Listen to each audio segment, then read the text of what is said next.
So what do you know about pirates, eh? What do you know about their influence on music? I bet you're wrong. But we're going to find out. Stick around, because this other guy you can see, he's got like an actual doctorate and stuff. It's nothing to do with pirates, but he's right clever, he is. He's right clever. I'd listen to him. If he said, I'm going to jump off a cliff, I'd go, yeah, me. No, I probably wouldn't do that, but he's quite... Oh, just play the intro. Okay, I'll play the intro. You're listening to the Beat Motel podcast, and we need to warn you that we like to use words like fuck, shit, and syndicalist, butty scruttox, angry flap, and biscuits.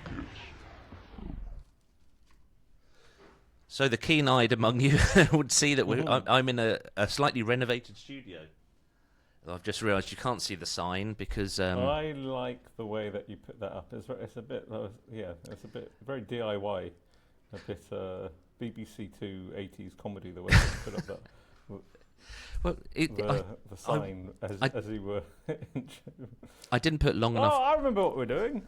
I didn't put long enough bits of electrical tape on it, but I can't put any longer bits on because when I, in a cavalier method, notion, threw the electrical tape back into the drawer, it bounced back out and rolled underneath something. And I've been down on my hands and knees and praying for help in finding it. And I've been down on my hands and knees, using my mouth to make the prayers and to look under the chairs, and I still can't find it. I have some questions for you. So, let's play the first thing. Play, of course. Straight into it. The first cue. Oh right, sorry. Yeah. So, listeners, viewers, I have some questions before you go on.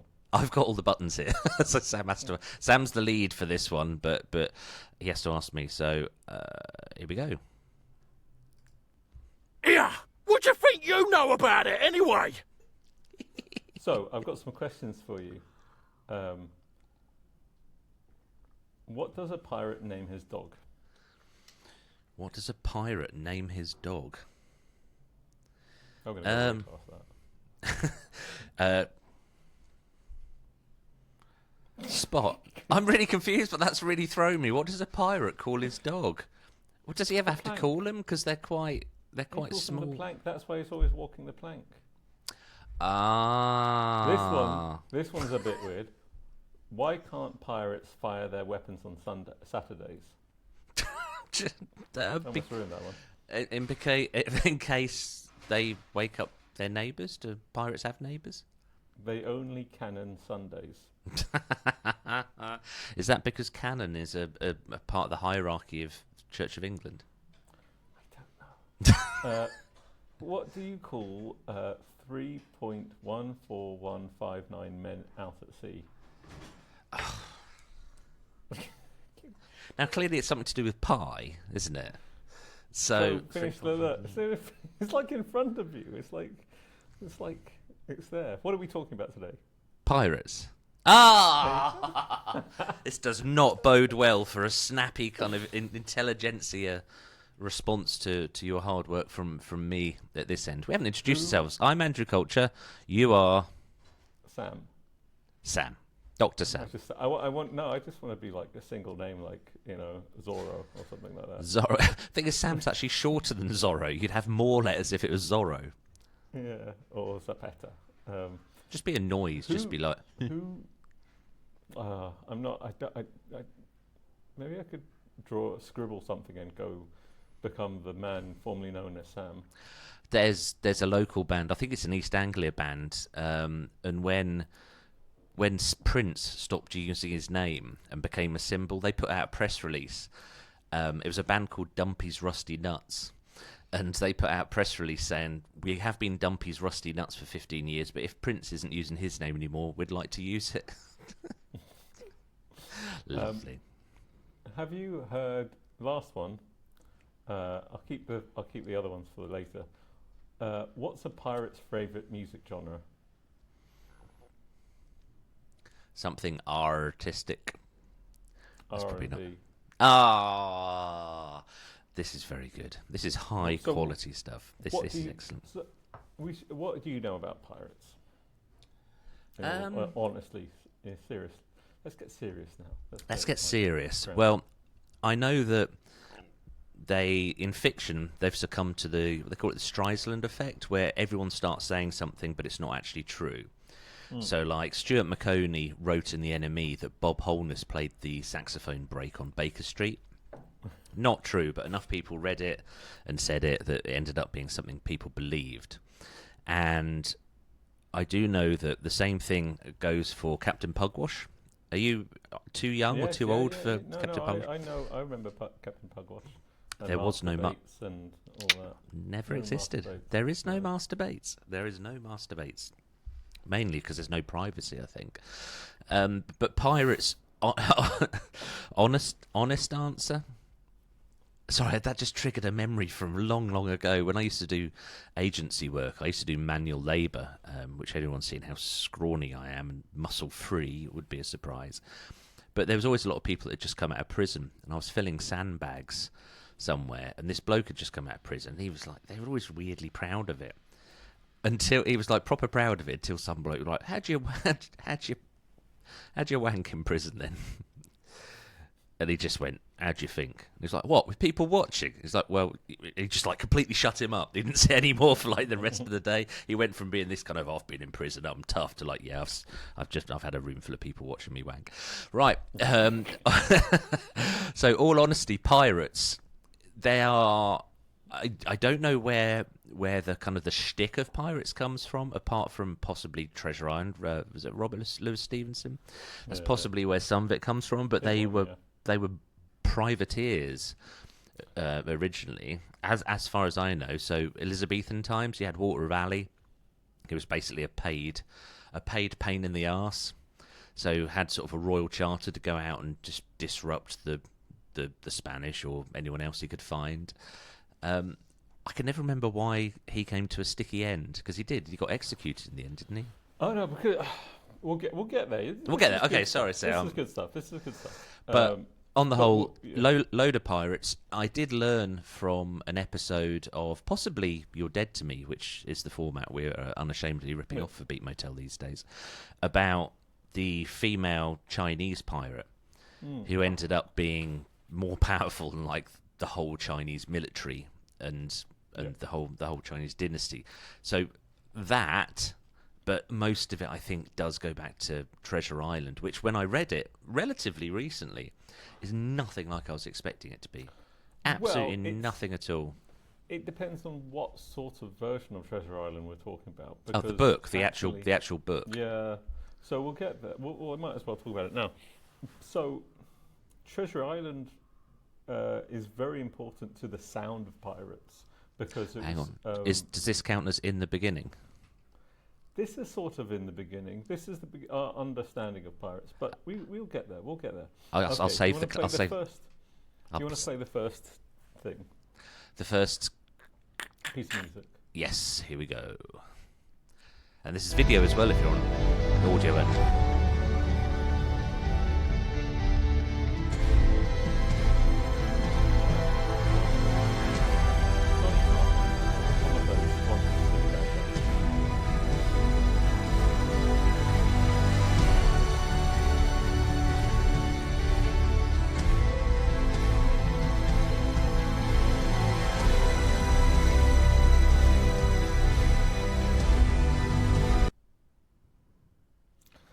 That is a piece of music by Hans Zimmer called "He's a Pirate."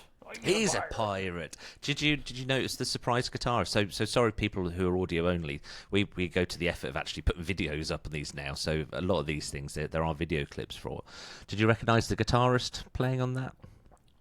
I could. Yeah, I think I did. I couldn't quite place him because I don't pay that much attention to.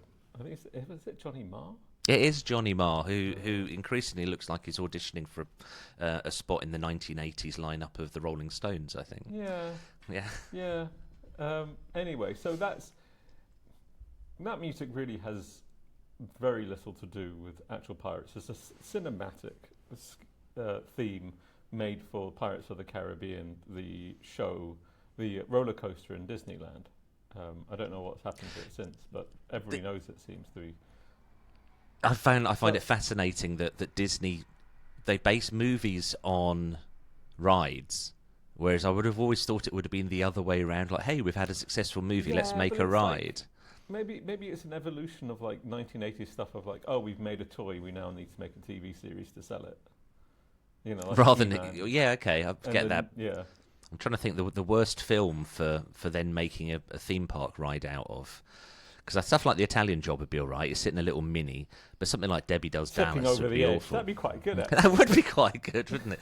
I'm just trying to think of Sitting film. in a mini and then on a roller coaster, that just edge bit, and you just sort of rock back and forward a little bit. Be terrifying. And then What about a theme ride based some people on get out of the back of the roller coaster. it's going to be someone's job to go, hang on, I've got an idea. So what about a roller coaster ride or a theme park ride based on the Wicker Man? That'd be quite good. Yeah. But I mean, I have to say, I came up for a title for this podcast, which was Tangents with Beat Motel, because we keep going off tangents. Anyway, what we're talking about today is particularly the Anglo, is really sort of what is being termed the golden era, the golden period of pirating, which is between 1650 and 1720, and it's really focused around English, some French, English pirates, and people within that Anglo sphere, so people who came from the Americas as well. And we got great names. I got some names. There's some very famous pirates, of course, Blackbeard, who's name as Edward Teach. His Queen Anne's Revenge was his boat. Then there's a guy called Black Caesar. He was a slave turned pirate. Oh, wow. He died, and he was part of Blackbeard's crew. There was Augustin Blanco. He was from Cuba. And there was Anne Bonny and Mary Read, who are quite famous nowadays. They died in 1720, or they were active in 1720. They were quite rare to have female pirates, and they used to attack with their tits out. Yeah, to be fair, most of the men probably did as well. Yeah, but it's very if a hot in woman the doing Caribbean. it's a different thing, and I think it's like I think it was I think the theory is sort of like they were doing it because it's like, fuck me, if they're wild. Let's not go near them. They're a bit crazy. They both got stays of execution by claiming to be pregnant. That's it. They were caught in 1720. So who caught them? Because I assumed that Oh, the actual capture probably not happen as much as just instant death. oh, we'll get to that. And there's also Captain Crapo. Right, I'm already rooting for him. Yeah, who actually had quite a long period, long career as a pirate. Like, pirates really didn't last very long. Oh. Hang on, sorry, we're laughing because the signs fall down. Bear with me just a moment. Sorry, audio-only listeners. So yeah, pirates didn't tend to last that long. So Captain Crapo lasted 4 years, which is pretty good going as a pirate. But so we're talking about a period of 1650. How's your colonial history? Do you know when England took over Jamaica? Oh, just no idea. I don't even know when they took over anywhere. Wales? Scotland, Wales. I've got a rough idea for the Irish, because that was started off by William and Mary, and then Cromwell came in and made it much worse. You got your history the wrong way around. Oh. So it was the Irish's problem with the English goes back, I don't know how long. So 1650, 1680 is the first period. This is going to be a bit nerdish for a bit. 1650, We like 1680 is called the buccaneering period. That was Anglo-French predominant pirates around the Caribbean attacking Spanish colonies. And the English took Jamaica around 1655. During It's so much Cromwell. earlier than I was thinking. Yeah, but that was during Cromwell's reign, and that was actually a policy of... just leave it. I'm going to leave it. Sorry, the sign is not bad. I'm going to give it one last go. Sorry, so Cromwell, yeah. So Cromwell actually had a foreign policy, and basically the Spanish and the Portuguese had been transporting... they'd started the Atlantic slave trade around 100 years earlier, and so they had started transporting and becoming very wealthy places off the back of slavery for about 100 years. And the UK wanted in, essentially, and they wanted to... And this was during the Anglo-Spanish War, and they wanted to make Spain weaker as well. So it coincides with the first period coincides with Cromwell becoming the Lord Protector, actually.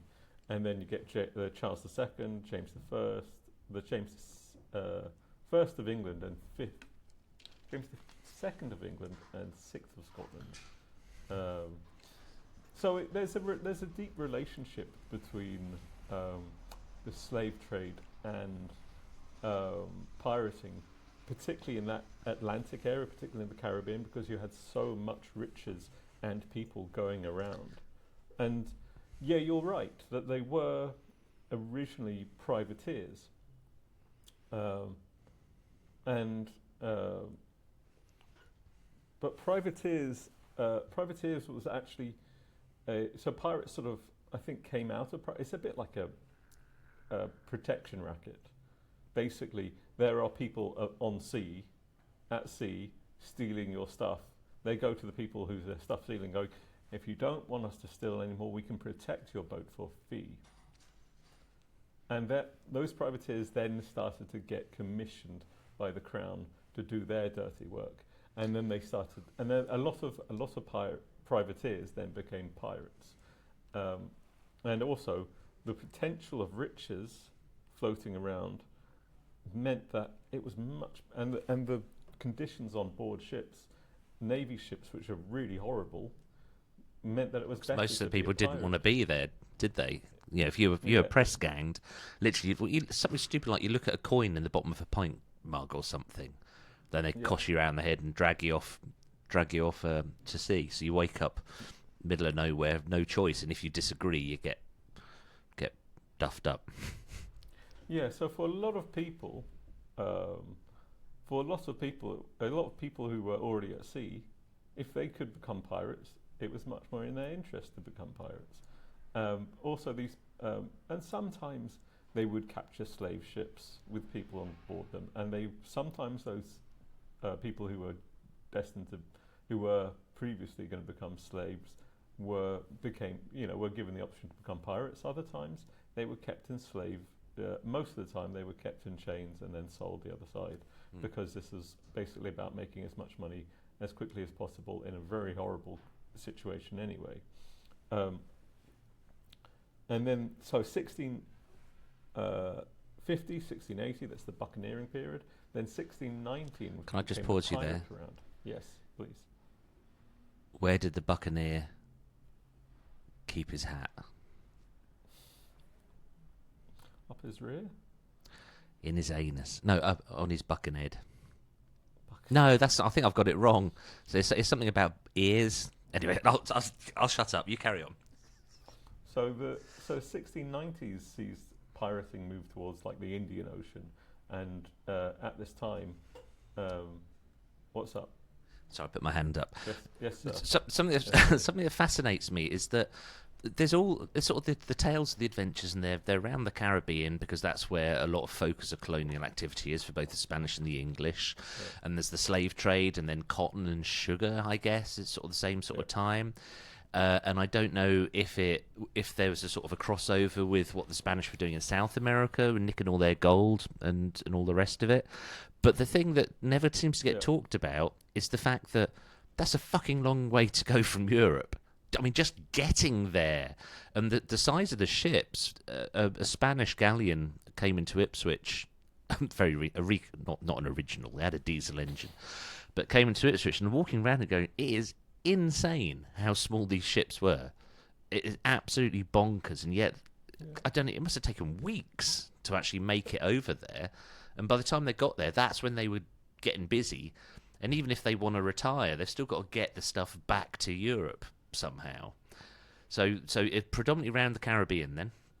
So at least they can get tan. So a lot of pirates. So I'll tell you a story now. Do you want to play the next tune? The next tune or the next clip? Clip tune. The next one. So the next video is this one. Kings king's own game, from a humble mate to a king of the sea, the man who set the sailors free.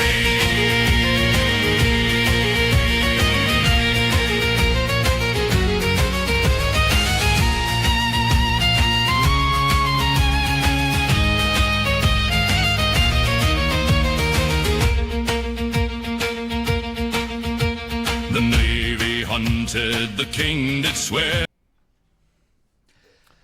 No, that's fucking awful. That's Sabaton. Take the violin off. That's Sabaton. That is like all So- metal. Very, very fiddly. This is sort of like this YouTube. I'm starting to think of them as like YouTube fantasies of what, you know. It's sort of like people are putting this fantasy version of how the music sounded as well. And there would be Irish fiddlers on board and so on and so forth, but there'd be a lot of other things going on. So that was not what that is a song loosely about a captain called Henry Avery. And Henry Avery was the man who got away with the biggest amount of loot. The pirate captain got away with the biggest amount of loot in at least the golden age of pirating history. And the story goes, so you have to tell me what you think happened. 1695, Henry Avery and his pirates robbed a Mughal fleet around the Indian Ocean and got away with the biggest pirate haul ever. 500,000 gold and silver pieces. The total is something like 100 million in today's money, 100 million pounds in today's money. This led to some tension between the East India Company and the Mughal Empire, because the British hadn't taken over India at this point, but they were trading a lot with the Mughal Empire, which was in occupation of the Indian subcontinent, basically. Oh, right, yeah. With the British, and the British ended up, and you're wondering why the pirates were so, the British, because this haul was so big, the British, to keep relations good, the British Parliament declared pirates to be the enemies of humanity. And so ensued the first ever global manhunt. Wow. His ship, Henry Avery's ship, was called the Fancy, which is nice. I did see the flag on the horribly AI generated clip there. Yeah. Did just say Fancy at the top, and I just thought that was a really odd touch. That was actually the name of the ship. Fancy. So, which of these? So Avery was never caught and seemingly retired at the age of 36. He was living the dream. He was only captain. He was only pirate captain for 2 years.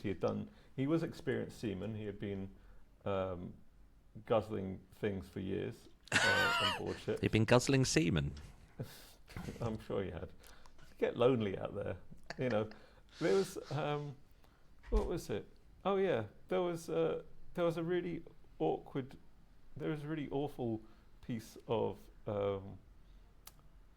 there's a really awful piece of, like, can't remember where this is from, but in a lot of places where men have been left to their own devices, they do start to seek comfort quite naturally from one another, no matter how they might feel before they get there. This did not happen. This is a tangent. This didn't happen in the concentration camps in Germany. It died. There was no lovemaking in the concentration camps. In other really dire situations where men are left to their own devices a lot of the time and have to do hard work, there's quite a lot of male companionship. But there was none. That's my tangent for that moment. Well, that's So back to- horrible. Bloody hell, Yeah. it's raining here. It's not rained here for... Wow, sorry, it's raining. I kind of forgot what it looked like. So Carry on. What do you think happened to him? You have 3 options. I'll give you 3 options. He died in hiding. He returned to the UK but couldn't sell his treasure for much profit and got fleeced by jewellers. 3, he settled down with a Mughal princess who was on board one of the ships and started up a democratic utopia settlement in Madagascar in which all the goods were shared out equally. There is a caveat to this third option. There were envoys in Europe, Russia, and the Ottoman Empire around 1707 to 714, And in around 1714, the Scottish government recognised this kingdom and almost sent an envoy there. I think the fact that you've got so many caveats on there is either a really good bit of misdirection. Oh, hang on, I've got to shut a window because it's raining. Right, sorry about that. You've gone into quite a lot of detail there, which makes me think that's either fantastic misdirection or that actually is what happened. So what was the first option? He died in hiding? Died in hiding. Just yeah. hiding. So that option is him. Because it was certain death for any pirate captain. There was no anyone who was caught. It was that. So. And I imagine it was easier to hide in the tail end of 1690s or early 1700s. But why? What would his motivation be for doing that? Find a nice cave, maybe Southern California. Find a nice cave. But I think if he was on a ship, then he'd be worried about other people taking his loot. So maybe like Smaug in The Hobbit, he'd go slightly bonkers. And if he found a nice big cave that he could perhaps fit his ship in, I reckon he'd seal up the entrance, and then he'd become really paranoid about people coming to him through the mountain. So I think he'd set up in the tunnels a series of booby traps, just in case 400 years later a bunch of children who are about to be evicted from their homes went on a hunt and got tangled up with some bank robbers who had a sibling that they kept chained up. I'm waiting to see if this triggers you for which film I'm discussing here. I'm sure The Goonies. The Goonies, yes. Having watched that recently, there are several scenes in that which are quite problematic. But we'll move straight on from that. Well, let's not start with problematic programs from the past. I started watching on the basis that it was rated PG in America. I started watching the original Dragon Ball series with my kid, and the sexual politics have not aged well. I would say, just Christ, my God, it's based around a horny and very protective. Apart from the Goku, the main character, this is another tangent. It's based on a horny but quite sort of like protective of herself teenage girl and a sex pest pig. And all the men are sex pests when they meet this teenage girl. That's like utterly bizarre. The only one who leaves her alone is the kid who is is Goku as a child, who is too innocent to understand any of these things. I've never seen Dragon Ball, but I really like the resurgence.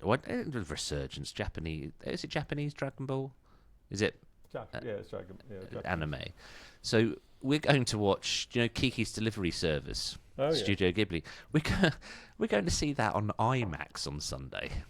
Oh, nice. Which I think is bizarre and surprising, but also very, very cool.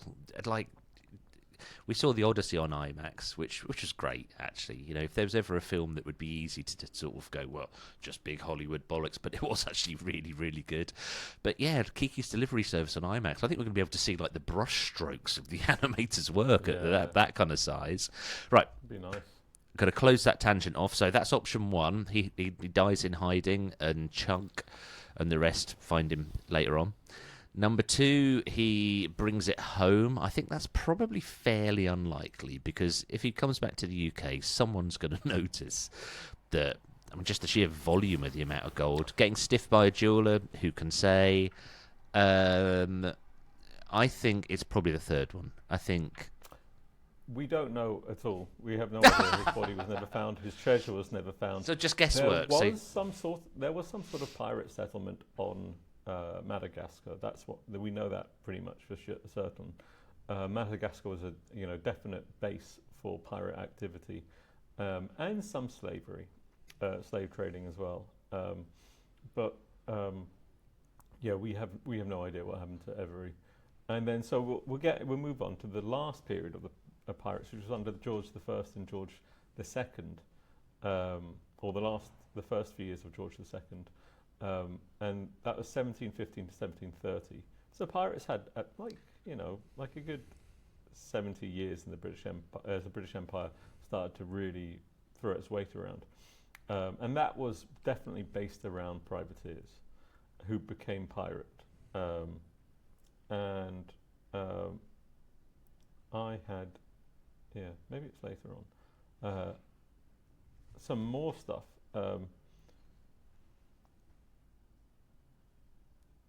So the state began to license privateers around, and was even encouraged by Elizabeth I. But it started as a private practice, and then James the Stuarts, James II, Charles I, didn't like it. They didn't commission any. Queen Anne, who was 1702 to 1714, went to war with Spain. So she was really into privateers to, like, really kill their stuff.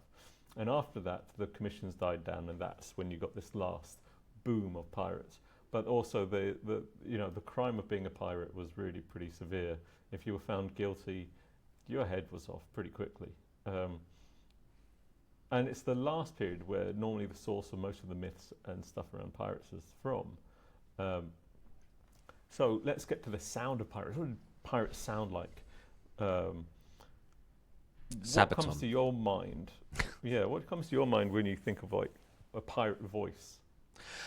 Honestly, I think probably they're probably a bit more hey nonny nonny kind of folk stuff than a lot of people would probably like to think. And I think I'm basing that on the oral tradition of tales being passed on, which goes back thousands of years in humanity. So I think it's a whole load of his name was Johnny. He was Bonny. I wish I'd chosen a word that rhymed better than Johnny and Bonny, but more that kind of thing. So Chinese whispers tale. Funny. He thought it was quite funny, and when he was a child, he had a pet bunny. Hey nonny nonny. Hey nonny nonny. Yeah, so I mean that's probably the reality in my mind. It's a lot of foot stomping and well, what closest thing possibly sea shanties now? Yeah, I mean, like, we have a definite the popular idea of pirates these days definitely is this sort of like, we can hear from the jokes. It's all based on like a really leaning into your R's. And that comes from a guy called an actor called Robert Newton, who was from the West Country. So Rob Newman's definitely not from the West Country. No. Oh no, was it Newman and Baddiel? God, I got really confused then. Who's the one who makes the ranch dressing? It was the 1950s, 60s, massively famous actor. Yeah, Paul Robert Newman. Paul Newman. Right, sorry, I derailed that. Carry on. So in the 1950s, Robert Newton portrayed Long John Silver and Blackbeard, and it was his version of these two characters that have become very, very, very influential. And he really leaned into his like new country accent, his West Country accent, and that's sort of where we've, so it becomes very, so that's where that Arrr comes from. So if you play the next tune, we'll have a bit of that. So the West Country pirate thing, there's a dialect coach, a guy called Charlie Haylock, who specialises in. He's written about the whole country and where each dialect comes from and why. But he's a Hollywood coach basically for the Suffolk accent, and I've seen him talk a few times. He said like on screen, almost 100% of the time when people try and do a Suffolk accent, they do a West Country pirate. And I think it is because that it's so well known, isn't it? It's so well known as being like a rural accent, but Suffolk is different. So the next clip is this Dropkick Murphys. Yeah. Okay, cool. Sorry.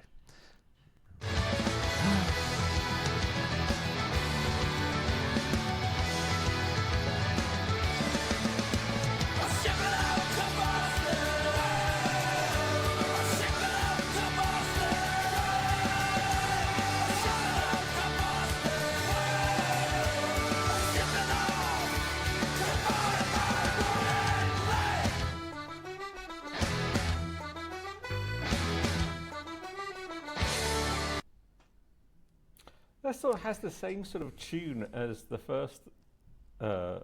last piece of music you played as well. It like does, but folky... it has a weird Wu-Tang vibe to the video as well.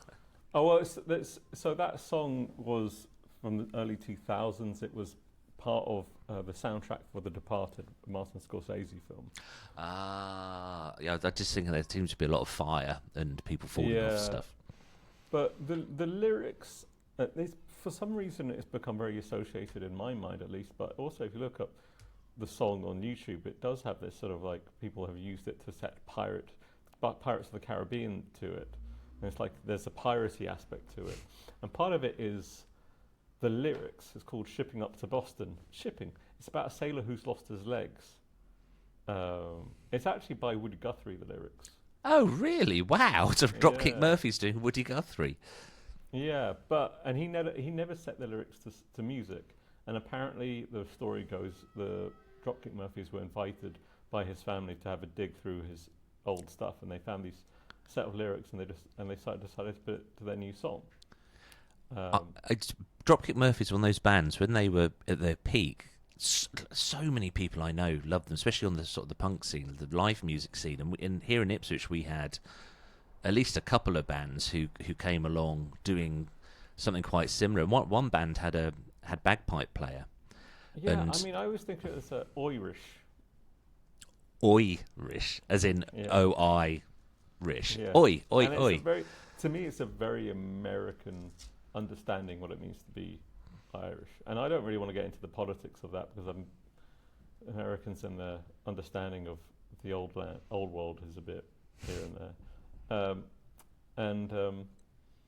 Yeah, so it's about 5 lines, and it's about people. There's nothing to do with pirates, but you can understand where it came from, like how it would be related to a pirate. And certainly pirate ships were very dangerous. So there were a lot of peg legs going around, and a lot of hands lost. So I always assumed the peg legs was cannonballs, but if you think about not having sanitary things, gangrene and septic, you'd get that very easy from like anything as simple as a splinter, wouldn't you? If there's kind of obviously people, I assume they were shitting off the side of the boat rather than collecting it in buckets or anything, but just general unsanitary. Oh, is that why they're always scrubbing the decks to try and keep them clean? Anyway. No, apparently it's just something to do. Oh, just it could be really boring. You're just out and the sail's up. There's nothing to do. The sea's calm. It's really boring. So sometimes it was just to keep people busy. So American Marines have what they call busy work. So you can't have people under tight discipline just lounging around. So they do stuff like count the blades of grass or cut the lawn with scissors and that kind of thing to sort of just keep them doing something. So Dropkick Murphys not strictly pirate, but pirate adjacent somehow. Pirate adjacent, probably. It's probably much more. It's Woody Guthrie, so it's probably much more to do with the, the harbour of the day relation to, like the difficulties of being on board a boat, the working difficulties, and that translates from pirate day to probably today. Probably less so than it was, but those old boats are very dangerous. The music, this is where the Dropkick Murphys began to get proper big. This song, this is probably their biggest single, and it's their version of Irish folk punk. And I always lost interest in the Dropkick Murphys when they went this too folky, I like Irish sort of side of things. It's just because I don't. Yeah, it's the same with like it gets annoying when people are singing in. I don't mind made-up accents. I mind like trying to sing in like Americans trying to sing in an English way, or English people trying to sing in an American way. It not fits with me. My opinion on that changed ever so slightly recently when I had a singing lesson, and I was just chose a random Beatles song to sing. First of all, turns out I can sing if I just don't give it too many beans, if I don't try and like shove it out too hard. But I chose like a Beatles song, and I think it was just I Want to Hold Your Hand, and I was singing it like I want to hold your hand, because I've spent years on the stage, darling, like learning how to do public speaking and this stuff, which it might alarm people to know I actually get paid by other people to do. And I don't get paid for. No, I don't get paid for Beat Motel, but I get paid for other stuff. And my singing coach was like, "Stop pronouncing the words." And I said, "Well, I need to be understood." And she said, "You don't. You every line you sing should be like you're making one continuous noise." And it turns out it's easier to do that with an American or Irish accent than it is with a British accent. Scottish accent, I think it's much harder. And I'm always really impressed when bands retain the Scottishness in their singing voice. So, not a huge fan of either, but Idlewild and, well, Biffy Clyro. You hear Biffy Clyro, instantly that's a Scottish voice. That's really clearly a Scottish voice singing. So I'm not as hard. I used to be really like when we first started playing in bands, you and I, you'd always get bands you like to speak, "Oh, what, mate, I did." So they get on the stage and they have really thick American accents, and I still find that kind of bizarre. But I understand it a little bit more. Oh, you're more forgiving than me. But the Dropkick Murphys, they brought in also folk instruments. It's not just the accents that they're sort of singing in; it's also the folk. They bring in bagpipes and mandolins, and I'm not a big fan. And this is where I get a bit nerdy. So while lutes were around, the mandolin is a post-golden age of piracy instrument. It comes from 1744, so they would not have had mandolins. They would so close. Also, and we'll get to the second one, the next one, later. I forgot to give you one of my recommendations. It doesn't matter. No, I didn't. Let's go with the first ale. Let's go with Keelhauled. Keelhauled. By Alestorm.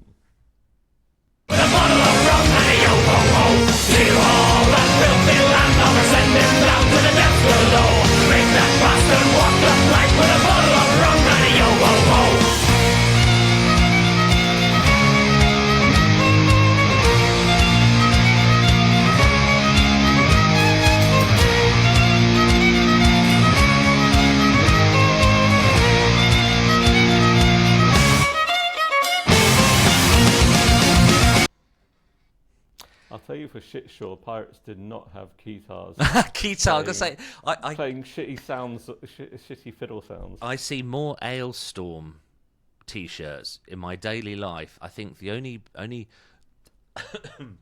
air quotes metal band that I see more people wearing T-shirts of is Metallica. But that's Metallica. But Alestorm always really surprises me because I don't really see that as metal. At all. Not in the slightest. The only thing they've got in that video that makes it slightly metal is there's a flying V. But there's also a keytar, so the keyboard that you hold like a guitar, which is a crime against humanity and needs to be stopped.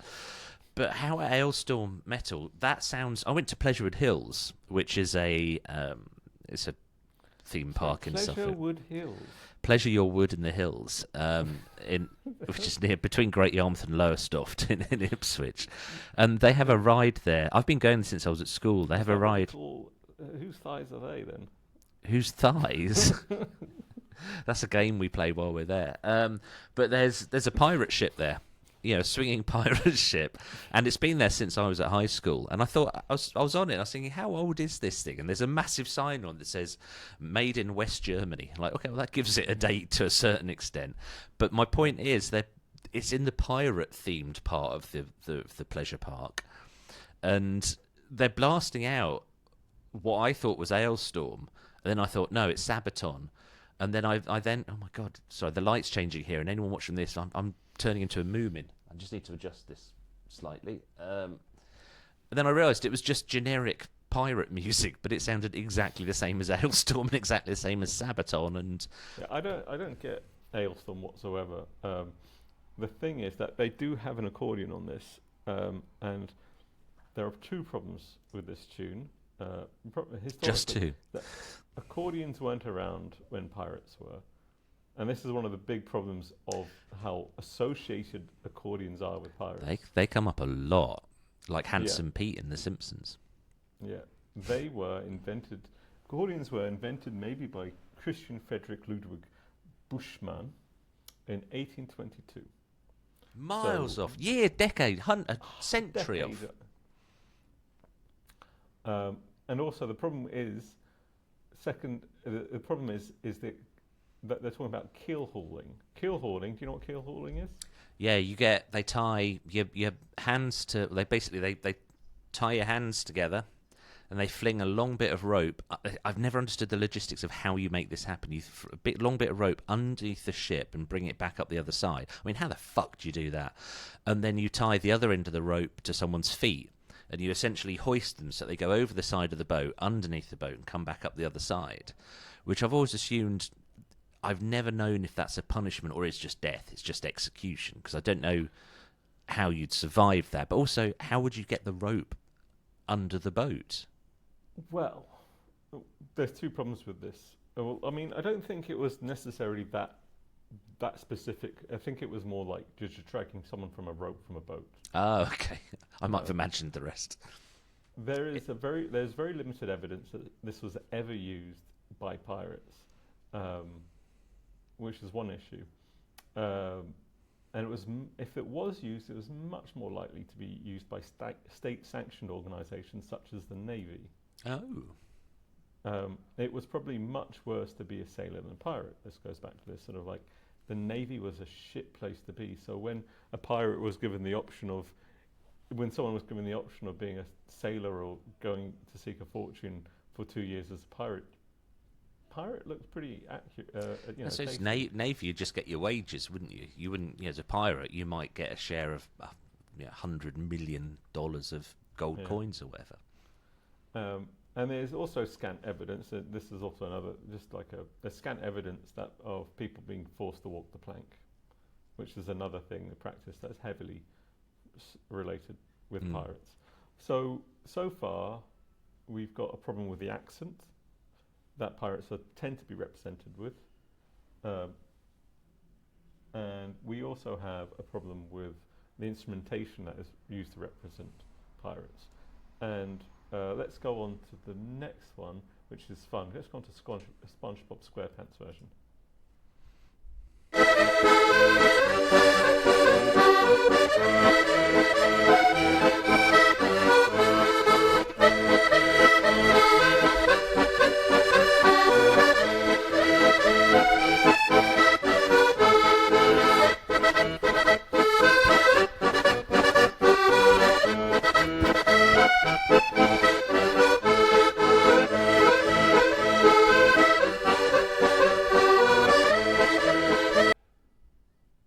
So who's playing that? But my first problem with it for historical accuracy, pirates wouldn't have had reverb effects.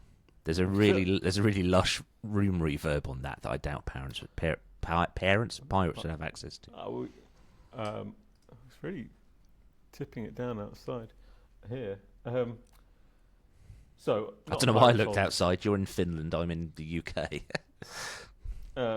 It's not a pirate song. It's from the 1830s, after pirates. The subject matter of the song is known. It's a whale hunting. It's a song about hunting whales off the coast of the US. A voyage from New London, in fact, which is also located on a river called the Thames. It didn't come up with a lot of original names when they said it. When you and I went to America the first time, I saw about 25 place names that are within 10 or 15 miles where I live in Ipswich. And then the Thames River, that's the Thames River opposed to the River Thames, which took me a bit of time to go, what the fuck? Yeah, the River Thames is the one in London. So why is it the other way round in America? Because it's not the River Thames, it's only a Thames River. Okay. This song may be based on an Irish folk song that translates as hooray, you are welcome home. I'm not even going to even venture towards attempting the Irish. And it's actually associated with the third Jacobite rising between 1745 to 1746, which is in itself after the Golden Age of pirates. And after, and the Jacobite Rising was either aiming to put Bonnie Prince Charlie on the British throne against the Hanoverians, or it was against the union between UK and Scotland. So as opposed to the Union. So it's possibly that or those the wacky Hanoverians. Was that George first, third, and third? Yeah. The third was the one who built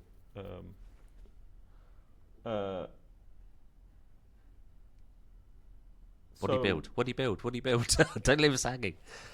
I can't remember. Oh, I built Brighton Pavilion. His Shaggin' fantasy Palace. It's weird fancy land. Do you want to play the Pete Seeger version? I Seeger will. come up later as well. Pete weirdly. Seagull.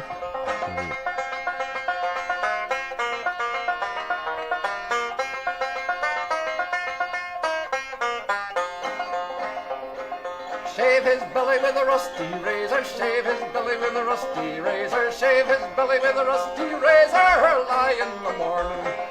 Way up she rises, way up she rises, way up she rises, her lie in the morning.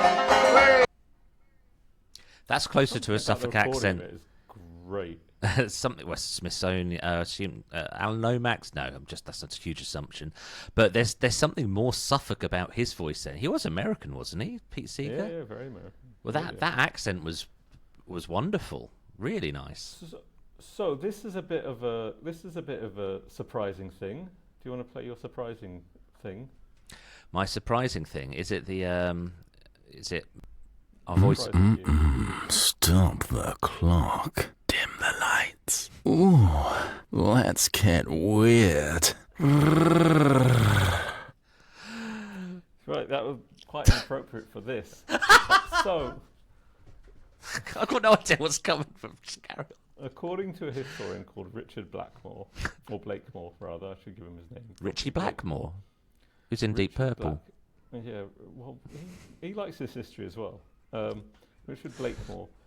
He suspects that the pirates did have banjos on board, because the banjo is an evolution of a particularly African instrument, it's a particularly African American instrument, and so the fact that there would be slaves on board some of these ships, the fact that there would be black African members of the crew and runaway slaves from other parts, so there's a decent chance that they would have actually had a banjo, opposed to like mandolin or these other instruments that have actually become associated with pirates, which were created afterwards. The banjo was around when the pirates were around. So that's my. That's your sexy surprise thing. That's the sexy surprise, is that they had banjos as well. So despite that song, despite Pete Seeger playing a song that's after the pirate golden age, I just thought that's quite an interesting sort of piece of detail. I only know one joke about banjos. What was that? What's the definition of a gentleman? Someone who owns a banjo but doesn't play it. So let's talk about what actually was on pirate music. Go on then. Give us the facts. So they didn't operate in a vacuum. There were a lot of them were escaping hardships of life otherwise that had work songs. So work songs, sea shanties, probably were around. And these work songs, they were probably associated with the Navy, the British Navy, the French Navy, or they also could have had songs, as Richard Blakemore points out, from slavery as well, African and African American songs. Pirates were also real celebrities of their day. This was the early day of newsprints, and there'd be these things called broadside ballads. You know what broadside ballad is? I know the broadside, I think, was a type of ship, and I'm basing that on the fact there's an Adnams Ales brew called Broadside that has a ship on it. Well, my understanding of broadside ballad was basically it was printed on a very broad piece of paper, and it got sold very quickly, and it was one piece of paper. And a lot of these things would actually be set to well-known tunes. So you wouldn't actually have like the music printed on it. It would say something like there was one about Avery, which was called which underneath it said "set to the tune of Two English Travellers." Right, so they weren't. You wouldn't necessarily like words and music by Lennon McCartney. It was words by Bill, music by some bloke 100 years ago or something. Yeah.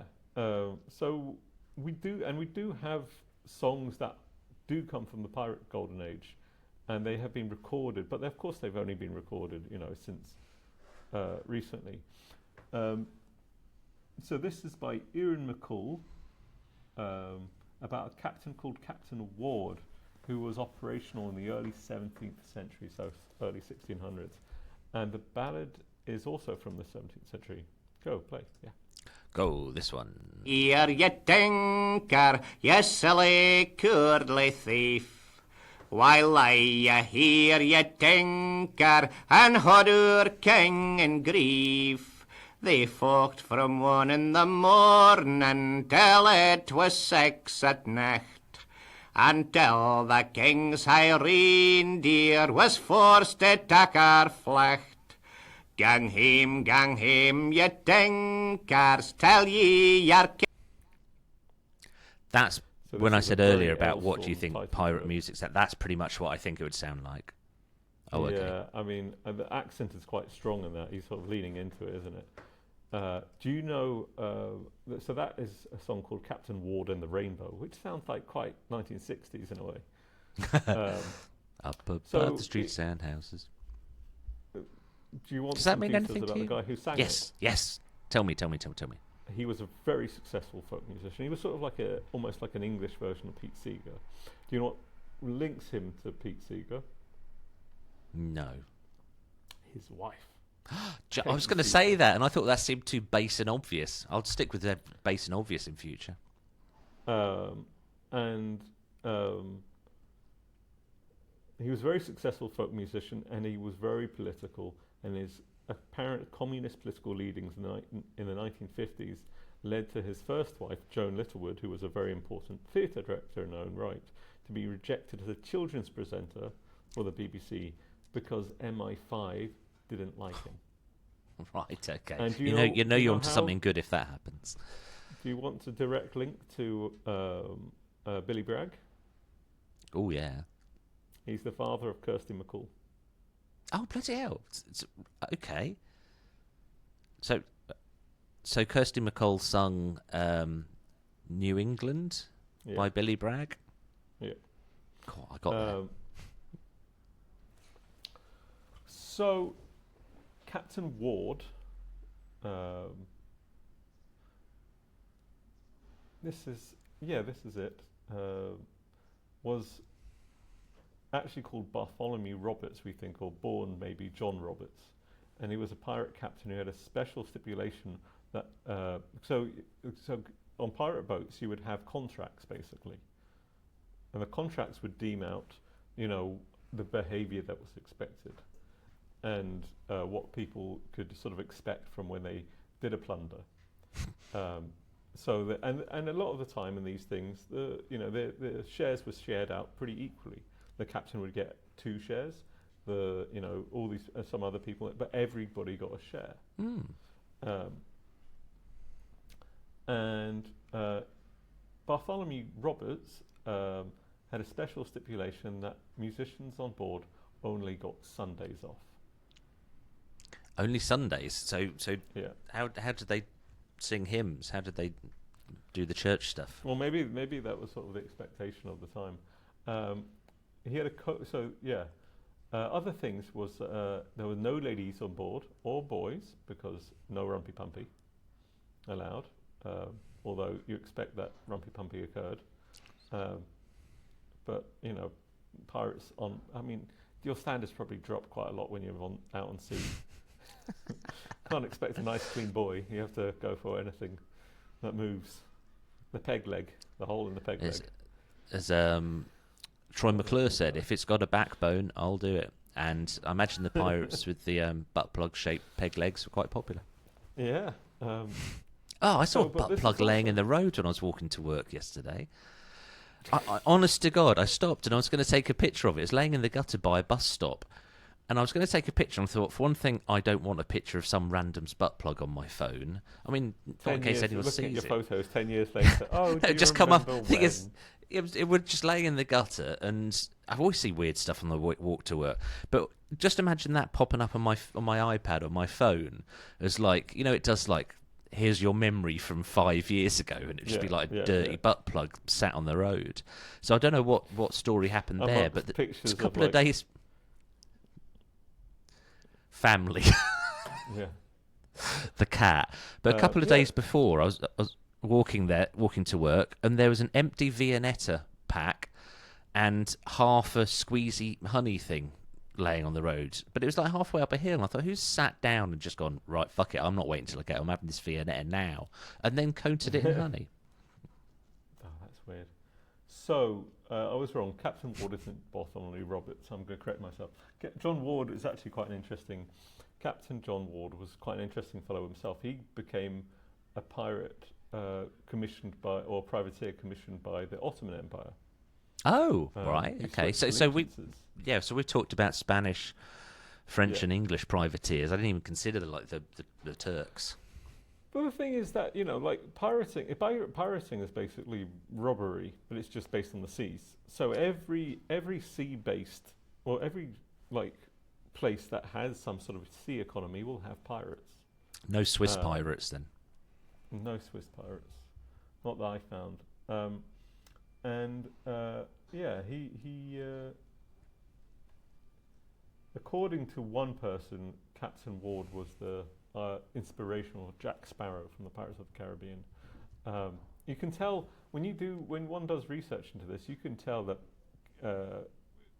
historians who study pirates have really loved the uptick that Pirates of the Caribbean have brought to their focus. Like, no one paid us attention for years. Now everybody's talking about this.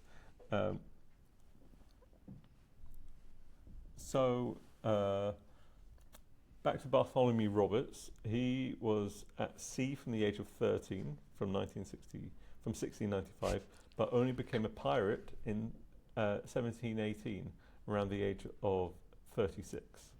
Which was kind of old for then. That's mature. Yeah, he enjoyed a vigorous and enthusiastic life of a pirate for 4 years, and then was shot in the throat in battle.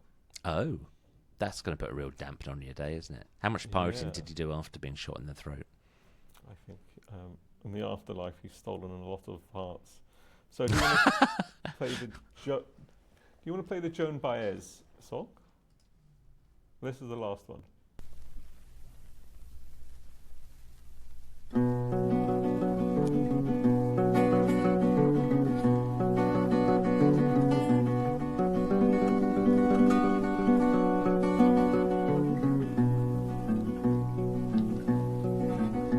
There were 3 brothers in merry Scotland. In merry Scotland there were 3, and they did cast lots which of them should.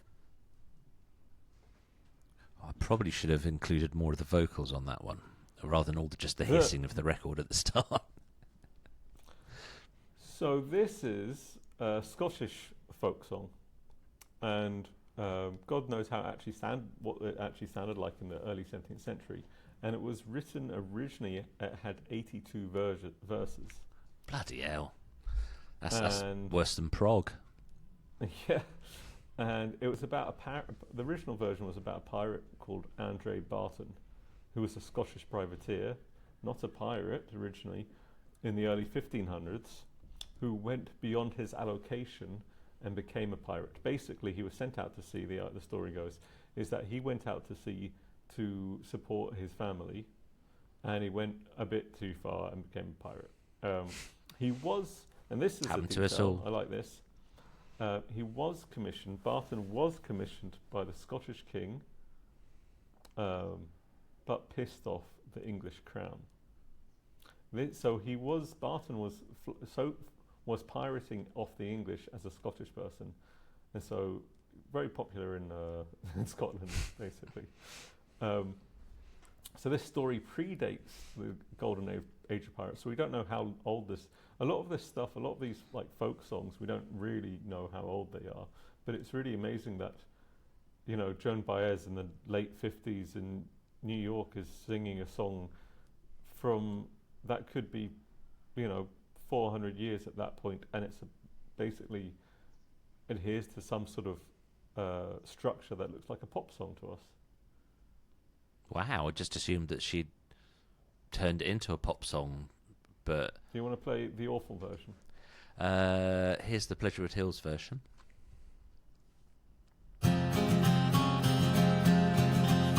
There were 3 brothers in merry Scotland. In merry Scotland there were 3. And they did cast lots which of them should go, should go, should go. And turn robber all on the salt sea.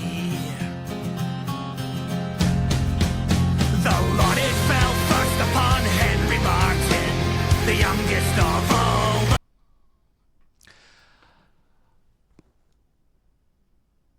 So, do you want to play the quiz now? Right, hang on. There's just... I find that this band so formulaic. So you know exactly what you're going to get. It's just like opening a bag of ready salted crisps. Like, yeah, sometimes I feel like crisps, sometimes I don't. And even though they are Scottish, there's something great. What, Alestorm? Yeah, Scottish. I just assume they're German. I assume any of that sort of metal's just German just every time. Well, that tells you something about the vocal delivery, I think. Yeah, it didn't sound like Idlewild or Biffy Clyro. Right. How has Beat Motel enriched your life today? So, how do you save a dying pirate? Hang on, you didn't tell me during the episode. How do you save a dying pirate? Yeah. You put him on a stretcher. Ah, Is that right? The answer. CPR. Yeah, that's going to be more helpful. Just like moving someone who's having a heart attack isn't going to help. You've actually got to do something. Okay. What do you call a pirate who likes to skip school? Oh, God. Truer. I don't know. Are these all just got rolling R's in them as the answer? No, this one's a bit different. Oh, okay. So what do you call a pirate who skips school? Captain Hooky. I like it. Right. I'm learning. How do you turn a pirate? How do you make a pirate furious? Oh, I was going to say something that I would never allow to go out in an edit then, and I'll never tell you what it was. How do you make a pirate furious? Yeah. Challenge his view on the patriarchy. Take away the P. It becomes like that. That's quite a good one, that one. How did I not get that? That's fantastic. I like that. Right, I've got to remember that one. Which I mean, I won't. And why is pirating so addictive? Because of the adventure. They say once you lose your first hand, you get hooked. I like that as well. These are good. So these all your creation? No, none of them. I just Googled pirate jokes. There's so fucking many. So we stand in 2026. Piracy is apparently on the rise, both digitally as well as physically. In 2025, there were 137 incidents of maritime piracy, up from 116 in 2024. Elsewhere, the apparent enshittification of corporate greed has apparently contributed to a massive uptick of online piracy. And I'll give you my final conclusion. Everybody dies. Everybody's dead, Dave. Dave, everybody's dead. Yeah. What about Kachansky? Everybody's dead, Dave. Right. So Red Dwarf, they were never pirates. They were people tried to pirate them, but they were never pirates. They would only loot from the dead. they'd only loot from They were more grave robbers. There you go. That's an alternative take on Red Dwarf. Red Dwarf, the grave diggers. Right. Anything else, or should we wrap up this episode? No, that's pirates. So just to conclude properly, again with all history, most of our ideas seem to come from Hollywood. Yes. Right, next episode is going to be how Motown created Manchester. The title might change, but that'll come out. We're sort of monthly now. We had a bit of a break over the summer, but we are back in effect.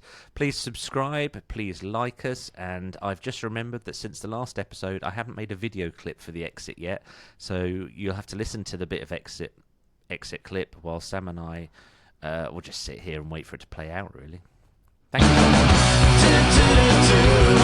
Right, that's us done for another episode. All facts were meticulously researched, more or less, but if we got something wrong, feel free to keep that to yourself. If you enjoyed this episode, please tell everyone you know, and if you didn't enjoy it, then well done for making it to the end. Please subscribe to Beat Motel on your podcast app and on YouTube. All subscribers get a free drink at the annual Beat Motel picnic.